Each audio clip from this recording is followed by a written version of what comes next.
आज अपन पढ़ रहे हैं टाइप्स ऑफ मोशन, गति के प्रकार। गति के प्रकार लास्ट लेक्चर में अपन ने डिस्कस किया था मोशन और रेस्ट। ठीक है, अब आज है टाइप्स ऑफ मोशन। ठीक है, मोशन कितने टाइप्स की हो सकती है, ठीक है, वो है। तो मोशन को बेसिकली अपन ने दो प्रकार से डिवाइड किया, फिर उनके फर्दर अलग अलग सब टाइप हो गए। पहला तो है on the basis of dimension, दूसरा है on the basis of nature of motion. ठीक है, डायमेंशन पर बेस्ड है, उसके तीन टाइप्स की हो सकती है, one dimensional, two dimensional motion, three dimensional motion. ठीक है, फिर on the basis of nature of motion, यानी जो गति है उसकी प्रकृति के आधार पर गति कितने प्रकार की होती है, तीन प्रकार की वो दे रखी है। Translatory motion, rotatory motion, oscillatory motion या वाइब्रेटरी मोशन, यानी स्थानांतरीय गति, रोटेटरी गति, घूर्णन गति, ओसिलेटरी कंपन गति। ठीक है, ये है। तो सबसे ये सब देखने से पहले आपको एक जनरल चीज बताता हूँ छोटी सी। जैसे आप लोगों ने अभी तक ऐसे ग्राफ बनाया है, ये एक्स एक्सिस है, ये वाई एक्सिस है। ठीक है, इसको अपन बोलते थे ओरिजिन। ठीक है, अब एक एक्सिस और होती है जेड एक्सिस। ठीक है, ये दोनों एक्सिस एक्स और वाई एक्सिस दोनों परपेंडिकुलर है।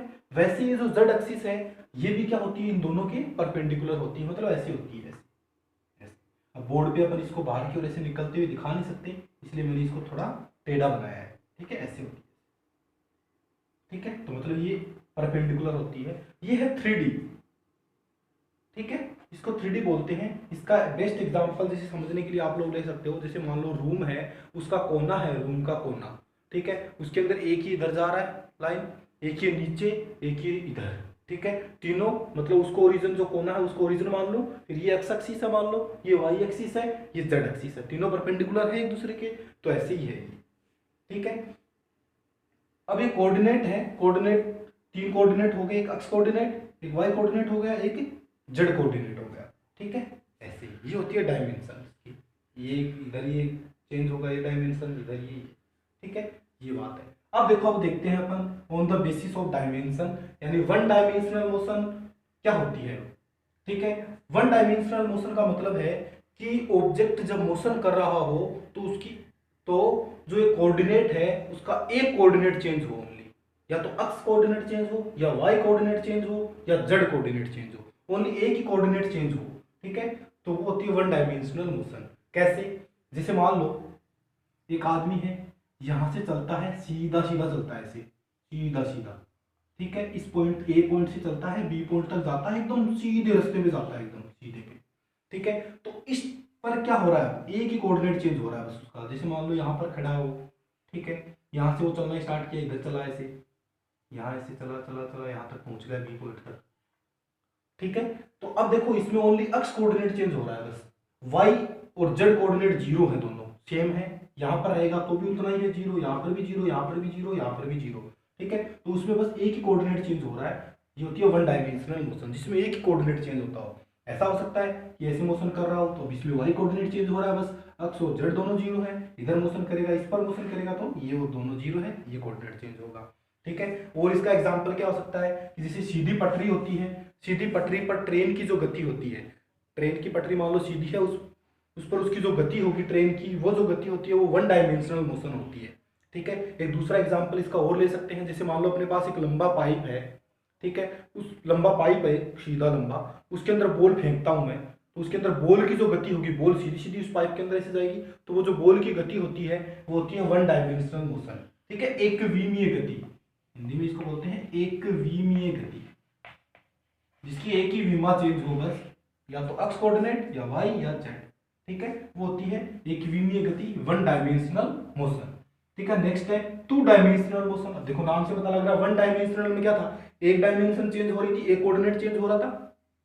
अब टू डायमेंशनल के अंदर क्या होगा, दो कोऑर्डिनेट चेंज होंगे। अब एक साथ दो कोऑर्डिनेट कैसे चेंज होंगे, जैसे आप लोग अभी तक ग्राफ बनाते आए हो, ऐसे ग्राफ बनाते थे। तो मान लो एक पॉइंट यहाँ पर है कोई, ठीक है, मान लो यहाँ पर है ए पर, ठीक है, मान लो इसका ये है एक्स, 1 वाई भी 1 यानी 1,1 पॉइंट पर है, ठीक है। यहाँ से इधर चलता है, इस पॉइंट पर आ जाता है, ठीक है।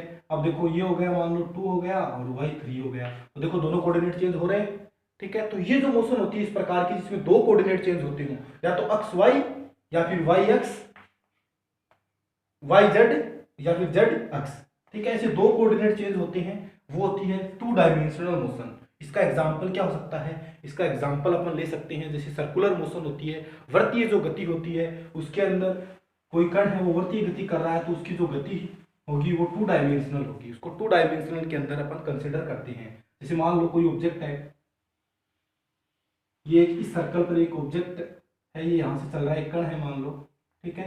ये यहाँ से चल रहा है, इस पर ऐसी गति कर रहा है, ऐसे इस पर सर्कुलर मोशन कर रहा है, ऐसे वर्त पर, ठीक है।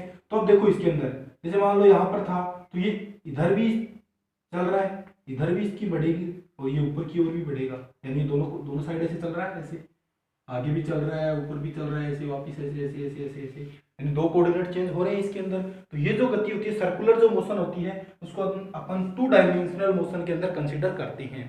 इसका एक और एग्जांपल, जैसे एक और एग्जांपल हो सकता है कि जैसे मान लो मैं बॉल को फेंकता हूँ, वर्टिकली किसी एंगल से फेंकता हूँ, ठीक है, ऐसे किसी एंगल से उसको फेंकता हूँ, ऐसे मान लो यहाँ से किसी बॉल को फेंका, ऐसे गई वो, ठीक है। अब देखो जब ये बॉल यहाँ थी, मान लो ये 0,0 पर है, ओरिजिन पर है, यहाँ पर मान लिया ओरिजिन है, ठीक है। अब ये यहाँ जब आई तो देखो ये इधर भी चली, यहाँ तक इधर भी चली ना, क्योंकि यहाँ भी चली और ऊपर भी चली यहाँ तक, इतना, ठीक है, इतना ऊपर चली, ठीक है। तो ये इधर भी मोशन कर रही है और ऊपर भी मोशन कर रही है, दो चेंज हो रही है इसमें, दो कोऑर्डिनेट चेंज हो रहे हैं, कोई भी दो कोऑर्डिनेट, तो इसलिए ये भी क्या होती है, 2 डायमेंशनल मोशन होती है, ठीक है। जिसको प्रोजेक्टाइल मोशन बोलते हैं अपन। तो जो प्रोजेक्टाइल मोशन होगी वो 2 डायमेंशनल मोशन होगी। जैसे क्रिकेट की बॉल है, उसकी गति जो होती है, फेंकते हैं तो उसकी ग्राउंड पे जो गति होगी वो भी 2 डायमेंशनल होगी। जैसे मैं चौक से या मार्कर से इधर लिख रहा हूँ, तो बोर्ड पे ऐसे लिखता हूँ, तो जो वो गति होती है चौक की इधर लिखने की, ऐसे वो भी 2 डायमेंशनल होती है, क्योंकि जो बोर्ड है 2 डायमेंशनल, इसमें 2 डायमेंशन ही चेंज होती है, ठीक है। तो ये होती है 2 डायमेंशनल मोशन, जिसमें 2 कोऑर्डिनेट चेंज होते हो।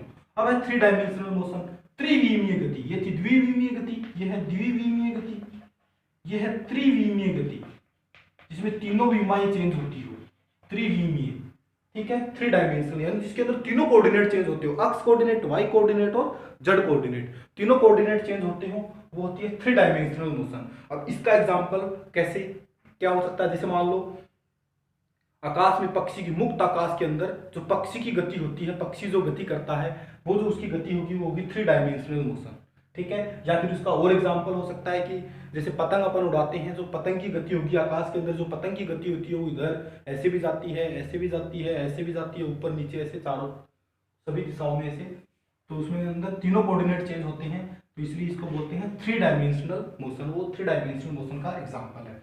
तो 1 डायमेंशनल मोशन तो कौन सी थी? जिसके अंदर एक कोऑर्डिनेट चेंज होता है वो 1 डायमेंशनल मोशन, जिसके अंदर टाइम के साथ में 2 कोऑर्डिनेट चेंज होते हैं वो 2 डायमेंशनल मोशन, और जिसके अंदर तीनों कोऑर्डिनेट चेंज होते हैं वो 3 डायमेंशनल मोशन होती है, ठीक है। एकविमीय गति, द्विविमीय गति और त्रिविमीय गति, ठीक है। फिर नेक्स्ट है on the basis of nature of motion, यानी गति की प्रकृति के आधार पर जो गति होती है वो 3 प्रकार की होती है। ट्रांसलेटरी मोशन, स्थानांतरीय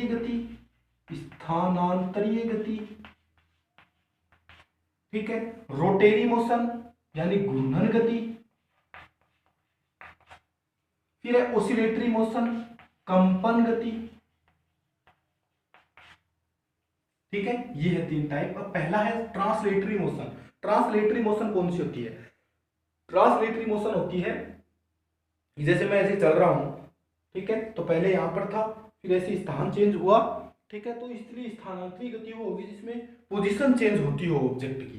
जैसे मान लो कोई ऑब्जेक्ट पहले यहाँ पर था, वो गति करता हुआ यहाँ पर पहुंचा, ठीक है, तो ये जो गति होती है ये ट्रांसलेटरी मोशन होती है, जिसमें उसकी पोजीशन चेंज होती है। जैसे गाड़ी की गति होती है सड़क पर, ठीक है, सड़क पर गाड़ी की गति होगी वो ट्रांसलेटरी मोशन होती है। जैसे मान लो कोई कार है, वो पहले यहाँ पर थी, इस पॉइंट पर थी, ठीक है, मान लो किसी समय पर, फिर देखा अपन ने 2 मिनट के बाद में वो यहाँ पर आ गई, फिर अगले 2 मिनट में यहाँ पर चली गई, फिर यहाँ पर चली गई, ऐसे, ठीक है। तो ऐसी जो गति होगी कोई भी ऑब्जेक्ट की जिसमें उसके स्थान चेंज होता हो, पोजीशन चेंज हो रही हो, वो होती है ट्रांसलेटरी मोशन, ठीक है। जैसे सड़क पर कार की गति होती है वो ट्रांसलेटरी मोशन होती है।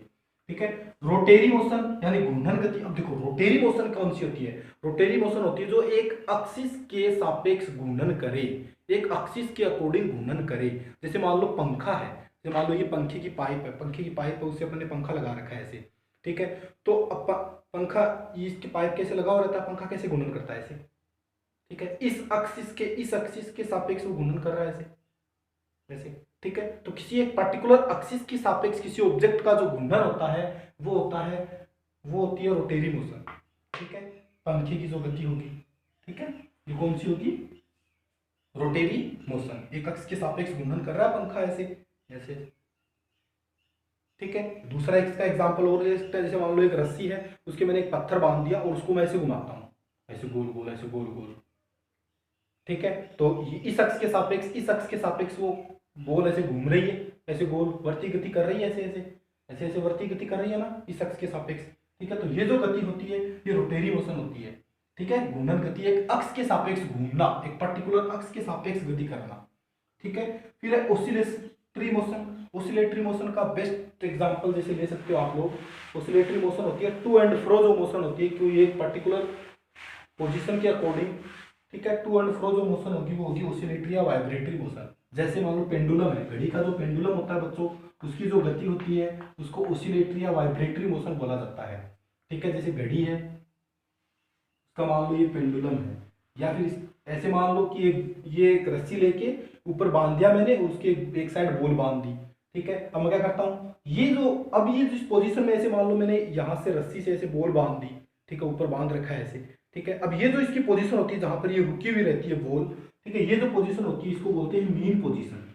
ये होती है इसकी मीन पोजीशन या इक्विलिब्रियम पोजीशन, ठीक है, ये होती है मीन पोजीशन।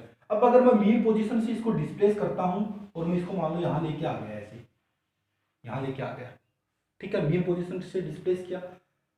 अब मैं इसको छोड़ देता हूँ यहाँ से, तो यहाँ से मैं इसको छोड़ूंगा तो क्या होगी, ये इधर इधर ऐसे गति करेगी, ऐसे आएगी ऐसे, ठीक है, यानी ये इधर भी आएगी, ऐसे ऐसे गति करेगी। मान लो ऐसे बॉल को बांध रखा है, ऐसे ऐसे गति होगी उसकी, ठीक है। तो ये जो गति होती है ये होती है ऑसिलेटरी मोशन, यानी मीन पोजीशन के इर्द गिर्द गति हो रही है, इधर आसपास गति हो रही है मीन पोजीशन के, वापस मीन पोजीशन पे आ रही है, जा रही है ऐसे। ये जो गति होती है ये होती है मीन पोजीशन से टू एंड फ्रो मोशन बोलते हैं, to and fro. Mean position की टू एंड फ्रो जो मोशन होगी इसके, वो होगी ऑसिलेटरी मोशन, ठीक है, ऑसिलेटरी मोशन। इसका एक एग्जांपल और हो सकता है, जैसे मान लो ये मैंने एक स्प्रिंग ली और उसको ऊपर बांध दिया, मान लो ऊपर बांध दिया यहाँ से, ठीक है। इसके नीचे क्या करता हूँ, एक ब्लॉक बांध देता हूँ, मान लो एक कुछ द्रव्यमान का एम मास दे रखा है, जिसका एम मास का कुछ कोई भी ऑब्जेक्ट मैंने बांध दिया इसके, जैसे मान लो कुछ भी बॉल बांध दी, पत्थर बांध दिया, कुछ भी बांध दिया, ठीक है। अब मैं क्या करता हूँ, इसको पकड़ के ऐसे नीचे लेके आता हूँ, तो क्या कंडीशन आएगी अगली, जब मैं इसको खींच के नीचे लेके आऊँगा तो क्या होगा, ये स्प्रिंग ऐसी स्ट्रेच होगी, जैसे मान लो ये यहाँ आ गया है, खींच के मैंने यहाँ तक लेके आ गया मैं इस ब्लॉक को, ठीक है, इस ब्लॉक को खींच के मैं यहाँ तक लेके आ गया। अब मैं इसको छोड़ देता हूँ, छोड़ने से क्या होगा, ये ऊपर जाएगा, ऐसे जाएगा, फिर वापस नीचे आएगा, तो ऐसे ऐसे गति करेगा, दोलन करेगा, ऐसे ऐसे ऑसिलेट करेगा, ऐसे ऐसे, ठीक है। तो ये जो गति होगी इसकी, ये होगी ऑसिलेटरी मोशन। जैसे मान लो ये स्प्रिंग से ऐसे बांध रखा है कि ऊपर नीचे ऐसे गति करेगा, वो जो गति होगी वो होगी ऑसिलेटरी मोशन यानी वाइब्रेटरी मोशन, ठीक है। तो ट्रांसलेटरी मोशन तो कौन सी होगी, जिसमें स्थान चेंज हो रहा हो, पोजीशन चेंज हो रही हो ऑब्जेक्ट की, ठीक है, वो तो होगी ट्रांसलेटरी मोशन। रोटेटरी मोशन कौन सी होगी, घूर्णन गति कौन सी होगी, कि कोई भी ऑब्जेक्ट है वो एक अक्ष के सापेक्ष घूर्णन करे। जैसे मान लो मैंने एग्जांपल बताया, वो रस्सी के पत्थर बांध के मैं ऐसे घुमाता हूँ उसको ऐसे ऐसे, ठीक है, तो वो पत्थर ऐसे ऐसे घूमेगा, ठीक है, इस एक्सिस के अकॉर्डिंग घूम रहा है, ऐसे ऐसे गोल गोल ऐसे ऐसे घूमेगा, ठीक है। तो इस एक्सिस के अकॉर्डिंग घूमेगा, तो ये वाली जो मोशन होगी रोटेरी मोशन, ठीक है। ऑसिलेटरी मोशन क्या थी, जैसे मान लो इसकी मीन पोजीशन ये है, अब स्प्रिंग वाला एग्जांपल बताया उसकी, तो इसको मैं यहाँ से ऐसे खींच के स्ट्रेच करके छोड़ूंगा थोड़ा स्प्रिंग को, तो फिर क्या होगा, अगली स्टेप में क्या होगा, ये यहाँ तक जाएगा कोई ब्लॉक, फिर वापस नीचे आएगा, फिर ऐसे ऐसे मोशन दोलन करेगा, ऑसिलेट करेगा ऐसे ऐसे, ठीक है। तो ये होती है oscillatory motion. Thank you, channel को सब्सक्राइब करना नहीं भूले।